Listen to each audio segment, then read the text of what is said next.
If you had the chance to communicate one general idea to the American public, what would it be?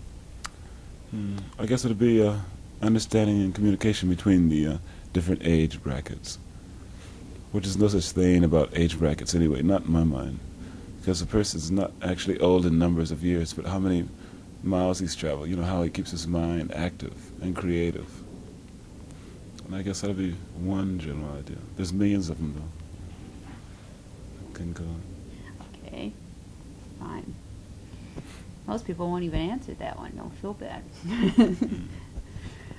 Number two, when you're before a large audience and start to play, how do you feel inside? What sensations do you feel, if any? Well, I really feel like I don't know. I really feel like turning people on, quite naturally, on some kind of, at least entertainment, without being false about it, without being a superficial clown or whatever you want to call it. I don't know.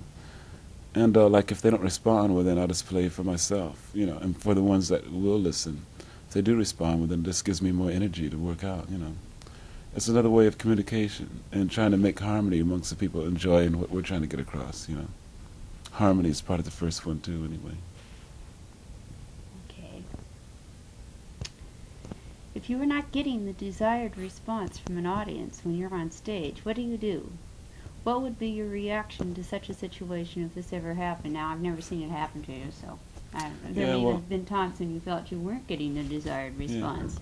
Well, I have an imagination, and I feel that maybe they might not be ready for that particular thing there. They might be coming to the concert as critics, instead of as people, wanting to get into some entertainment, and then from then on they could build it more. But like if there's no response at all, it doesn't bother me too much at all. It just makes me play a little more music, See, that's just the way I think. I think in no negative terms at all, because it takes up a whole lot of space in your mind, And some people only use 1/10 of their brain capacity anyway. And so, there's so much more room to think other good ways, and try to turn them on regardless. It's just like a hospital. When a patient might be kicking, he doesn't want an operation, and he knows good and well, might be good for him on the long run. But he's scared, and he's kicking around in the bed, and the nurses are trying to strap him down. Well, I'm the nurses, trying to get him together and trying to prove to him that this is right. What is your own personal philosophy of music? What effect do you want it to have on your audience? Well, let's see. Personal philosophy. Well, my personal one is that's part of my life. It's just a part of me, music itself. And the effect I like to have for it on audience is maybe in a hypnotic state, if not a awakening state. So therefore, that's why we don't preach necessarily violence unless it's a certain incident in a song. It should have some kind of solution, at the end of a song, every song that we give out to people, because it's almost all philosophy. Our music is, most of it is, in a very hazy form, because it's still progressing. It's just like a little baby, and it hasn't even reached the stage that I call for it to walk by itself. Okay. In your opinion, what is the best possible or desirable situation to bring this response about? These are very leading questions, I must tell you. Well, sometimes when there's a lot of riots and so forth, that's still going to happen in the States, and anywhere else for that matter. So therefore, when in the hottest parts of the country, they should allow these groups to play in an outdoor way. I know that sounds suicidal, but it's not at all. Matter of fact, it's the best way to do anything. Is to bring only special groups, though, certain groups, because there's a lot of groups that are trying to, like I said before, keep harmony amongst people. So they either give them good time music or loud music so they can release their frustrations and so forth, standing right next, like black and white standing next to each other with hammers, getting ready to hit each other. And this music has a way, it's a universal language anyway. And if it was respected properly, it would have a way to reach these people at the same time. And like, it's a thing, like, I think it should be brought outside, almost like the evangelist, a gathering like that. The other music should stay in clubs and, all the pretentious people in the music, well, they should just stay in their pretentious bag, like for instance in clubs and cabarets and all that.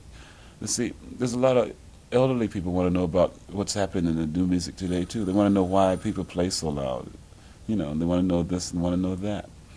What's the best thing for them to do is come and hear certain groups. There's only certain groups that are trying to get across a harmony message anyway. And we're one of them. Oh. Yeah, I'm sorry. Hello. Hello. Who is it? Tell them to stop. Stop it. Can you dial this 0? What, you just take it off? Yeah, I'll take it off and then dial 0. Oh, no, I just take it off. I guess he won't hurt it. Okay, now, what social implications do you feel that rock music has brought to your generation? I think probably it was good time music at first, like I said before, like with Little Richard, Chuck Berry, and Jerry Lee Lewis, and you can go on down the line, Elvis Presley and so forth. But then there's a lot of drugs that's dipped into it from the simple fact that rock musicians think different than other people, they live different than other people, so therefore they have different releases than other people. It's up to them themselves not to make it to escape, and some of this is seeped in through there. And I think some of the people that were on drugs, some of the regular people, or like I said, some of the music seeped in, some of the the drug scene seeped in through the music, and so therefore they felt it was a little better to do these things, like going into LSD or what have you, And so, but like it's settling down properly, and the whole idea in the first place for all these drugs and all the music and all the hang-ups is because like everybody wants to be their own identification in some way, form, And some people couldn't find this in trying to talk to the parents or the so-called other generation, because they have a way of overprotecting the people so much as where they put them in boxes, and they put themselves in boxes, and that's not a right way of living. Because younger people, their minds are a little more keener, and they can figure this out. So therefore, since they can't get release and respect from the older people, then they go into these other things, and then music gets louder and it gets rebellious because it's starting to form a religion, And because you're not going to find it in church. A lot of kids, don't find nothing in church. I remember when I got thrown out of church because I had the improper clothes on. I had tennis shoes and a suit, and they said, well, that's not proper. So we don't have no money to get anything else. So I just got thrown out of church anyway, and it's nothing but an institution, so they're not going to find nothing there. And so then it moves on to trying to find yourself, And so therefore you see somebody look maybe kind of freaky or playing very radical, regardless if it's good or bad, And then quite naturally they take up to this person or these people. It's up to the people to preach the proper thing to them through the music. What do you feel has been your contribution to social change and the attitudes of young people that have been attributed to your music? Now, this is you personally. I think, well, like I say, I never consider myself even started yet. That's for everybody else to say that you made it and all this. I don't consider I made it. But I do see, influences and all that. And it seems to me that it's just what I said before. It's just they're trying to find their own identification through us sometimes, which is not bad because we don't preach violence or aggression. This is a very good thing to have around. It's better than politics, They look up to us sometimes quicker than they would look up to what the president says, And, like clothes and so forth. Some people just want to wear these clothes, but that's not harmful at all. That's just a person, he's doing his own thing with his clothes and so forth. There's so many things that people just get misunderstood. We're trying to get across communication with the old and young, and I think some of them are finally understanding that part of it. And plus, we try to get across laziness on anybody's part, regardless if they're old and young. And that takes a few more songs and a few more gigs to get that across really strong enough. Because, I used to see a lot of people just sit around, get stoned, and not really, all they do is protest and not really, really try to do anything about it, I said, well, listen, you could be a dishwasher until you finally get yourself together. They said, yeah, but, and all this. They don't want to know about that, so I know where the trouble is. A lot of it's laziness. So then I work towards, so then I experience different things. I go through the hang-up myself, and then what I find out, I write to other people because it has nothing to do with aggression or nothing like that anyway. Because that's just nothing but taking 2 steps back, And the other people have to realize this too, or else they're going to be fighting for the rest of their lives. You know. I used to teach high school dropouts. Yeah, I used to teach people of foreigners getting their citizenship papers too. yeah. Well, I was a high school English to dropout. foreign-speaking students, so they could go to school. I was glad I was a high school dropout for the simple fact that I think kids starting from kindergarten should every 2 years should have a big annual a big test saying you should have. You're from Seattle, I thought. Yeah, what does that have to do with school though? I'm talking about school. No, well, I'm talking, well, regionals is what I was thinking. You're thinking of New York, where to get out of the 8th grade, they have a state board examination, and if you don't pass it, you're supposed to learn so much. See, that's silly. That's rules and all Isn't that. that a drag? I know. It should be like every 2 years they should have a test saying, about 20 pieces of paper doing exactly what they want to do in that paper and saying what they want to say. And they should have people, the teachers that don't want to teach for the rest of their lives, they progress too into other things. So they'll be the instructors to this certain thing that happens every 2 years. And then a kid could go to school when he's 11 years old. I mean, he can go to college or a special school by the time he's 11. They do have Yeah, well, they should have them all over the place. That's one thing about the old generation. They always go in between. That's a hang-up. That's a drag. Have you ever heard of a school, some type of school? It's called Summerhill. Yeah, I heard of Summerhill. But that's not all over the states. They have about 6 of them in Southern California. Of course, it isn't enough. Yeah, for the benefit of even the teachers that get tired of this teaching the 2nd grade for the rest of their lives, for instance, they could progress just like kids do. I know. I can go back to any of the schools that I go to and find people that taught me when I was a little kid, and they're still doing it. It's sad. Right. I mean, it's depressing. That's being in a compartment. That's not really an offering. Well, okay. What, in your opinion, is the future of pop music? Well, I don't like the word pop in the first place. Well, okay. All it means Rock? to me is pilgrimage of peace. Okay. Well, we'll get down. Okay, what do you think the sound of the future will be then? Well, I don't know. I'm not a critic. I can just only go by what I want. On my own side, I like to get into more symphonic things. So then kids can respect the old music, traditional, like classics. I like to mix that in with, with so-called rock today. But it's always changing according to the attitude of the people, When the air is static, loud, and aggressive, that's how the music gets. When the air starts getting peaceful and harmonic and so forth, that's how the music will get. So it's up to the people how it's going to be. But music is going to be here regardless if it's rock or whatever, And it's going to influence a whole lot of people's minds now because, like I said before, that's part of their church now. Well, music is considered extremely emotional, and it's supposed to rid the individual of frustration. That's what they say. Yeah, if people let it. It does. It's marvelous. Yeah, instead of trying I can tell you that from my own experience. If I'm really uptight, I'm tense and everything, I go to somewhere like the whiskey and really enjoy myself. Or they listen to Andy Williams or something. He's very relaxing, for instance, I like very heavy music. You do? Particularly like yours. Oh, that's great. Come with me and we'll go places. I followed your career for a long time. That's good. Okay. Says many authorities feel that the Sunset Strip to be, or has been, one of the prime innovators of the present reaction of youth against the establishment. What is your attitude toward the Strip and its people? What do you think the Sunset Strip stands for in relation to the rock movement? I think it stands for like a escape valve or a place to run away. Some people don't like to live up in the hills, That's just like being hermits, and that's running away from something. So they still hold a piece of the city, and they consider Sunset Strip of this, what do you call it? It's a place to let loose or something like that. And the people might as well own up to this. Or, they might as well face up to this. It's not actually a thing against the establishment. It's not that at all, because a lot of those kids down there, I found out, they're part of the establishment, It's nothing but, a lot of them are lazy down there. A lot of them are groovy, But the groovy ones don't preach as hard as the lazy ones do. And so, therefore, it's a big mess.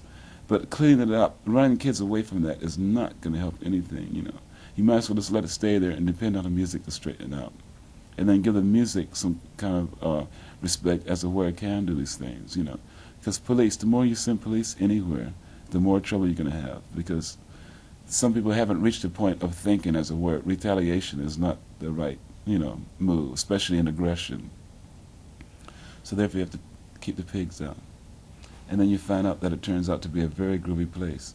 Some people try to make something in people's park. The same thing's going to happen to the Sunset Strip with the right people there and with the right music produced upon it, People don't realize that music has so much to do with what's happening today, And you're not going to stop the music. When I say you, though, I mean, whoever is listening through the microphone there, I can say you.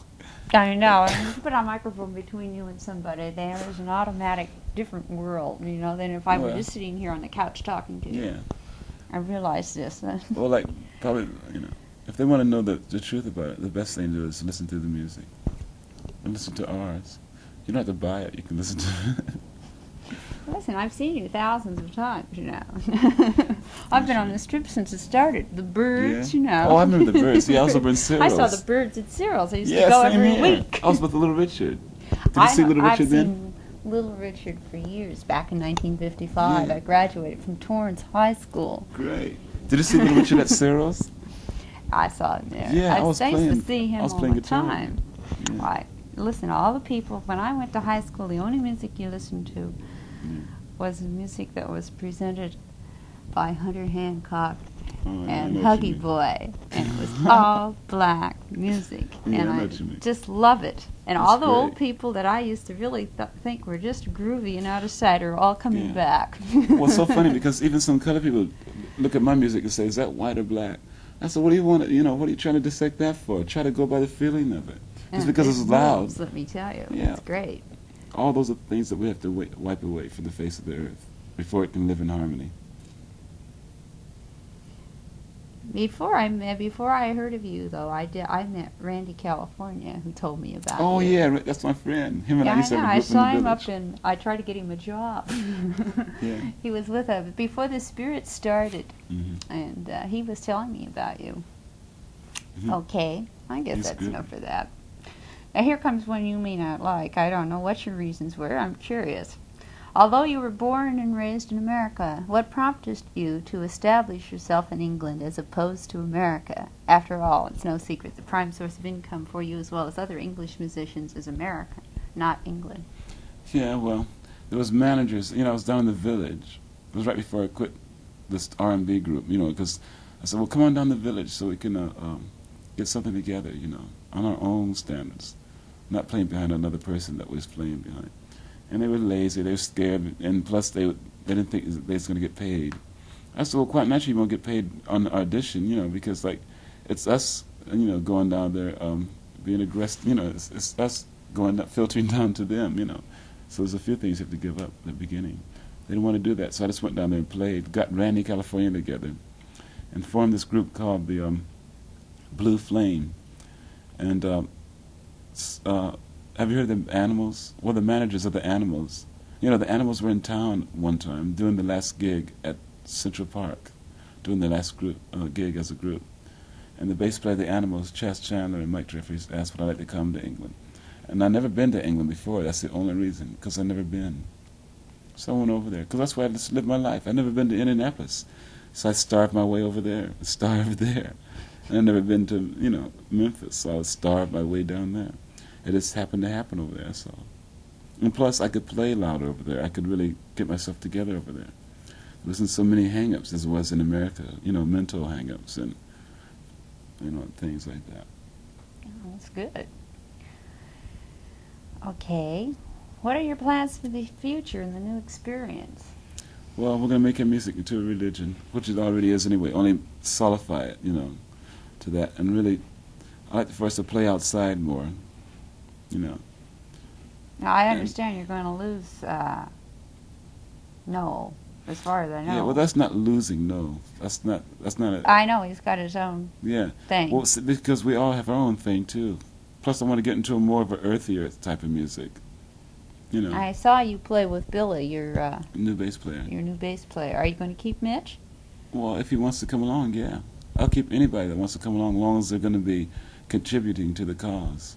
I'll keep anything necessary, and it's all going to be strictly necessary for the cause. Okay. Is there any other thing anything else you'd like to say Yeah. that I didn't think I covered? Yeah. Well, it's good. I'm so glad that people look at our music a little more than just a little more than just a fad. And I feel really respected to do something like this because Hey, listen, I got news for you. Educators know it isn't a fad. They thought it was. In fact, they thought people with long hair and the strip and everything was going to be something that blew over. And Yeah. it grew. And they no longer even accept it as a subculture. They Yeah. accept it as something that is going to definitely have a change upon the whole society. That's a This good is why educators yeah. really, I mean, people who yeah, are, thinking up here. Not yeah, I know. What you we mean. got the other kind too, Yeah, I know, I can dig 50 it. years ago, Yeah. Don't confuse me with the facts. My mind's already made up types. Oh yeah. Well, I didn't say that. I'm not confusing. Well, that's a step. That's a step for the good. That's a step for good in its own right because, like, at least they are accepting the fact that these people are running around. And not running around, but I mean, that many people there to make that much effect. It's just best for them to let those people's those people's leaders, those people like the strips, let their leaders straighten them out. That's the best way to do it. And then harmony will come for everything, for everybody. And then progress could be made properly again, Do you realize they have a laser beam that you can put in satellites that'll circle the world and it'll stop from any rockets in the whole world being let off in anywhere in the world?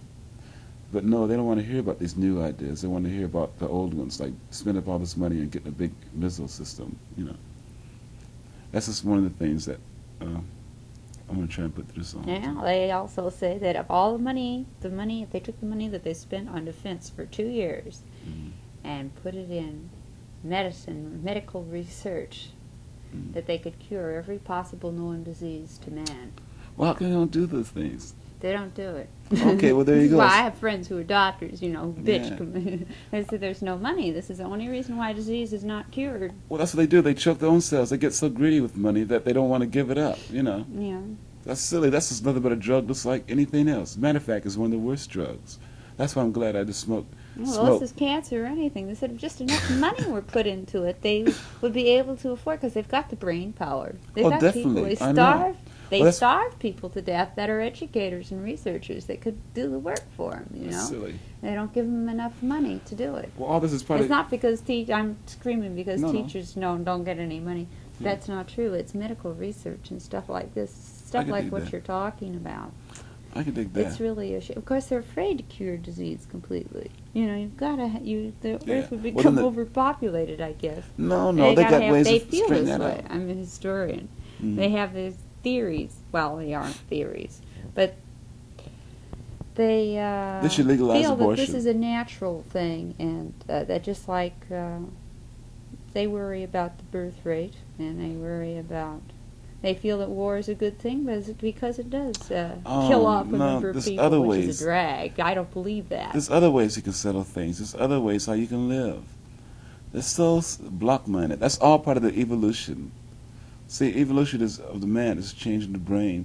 So quite naturally you're going to have hang-ups here and there of thought, But still, the whole past is going towards a higher way of thinking, towards a clearer way of thinking. But there are still some hardheads, just like you're talking about, that think this way because they don't give their cells a chance to develop in the brain or let the souls develop or the emotions, That's what we're trying to stop from other people, regardless of how old you are, regardless of what age thing. You always have to have that release period, that other side of you, the creative side, regardless of what your gig might be. And pretty soon your job is going to start to be not play, but it's going to start to be more enjoyable too. And therefore, and plus, all this overpopulation. Well, this is a modern age, and they do have pills for this and pills for that. Just make sure those pills are proper, because some of those pills make people sick. You get an after effect, and some of these girls get very sick trying not to have babies. And who says that it's written that people are supposed to that it's a sin to what they call kill off a child or something like that? A child isn't a child until he comes out into the air. I don't think so. The rest of they have to think in a higher range of thinking. A lot of young people are, and they're gonna get it together. Because a lot of these old people, all they're trying to do, they want to make themselves old, so they tie up their brains like this, you know. And then in the process, they try to build their own heavens. They want to be written down in war history. They want to be written down in money history, you know, all these things. And those things are nothing but jokes. In the next few years, they're going to all be jokes. And those people are going to be jokes. They're the ones, some of them should be put in cages now to be looked at, because they're getting very rare, you know.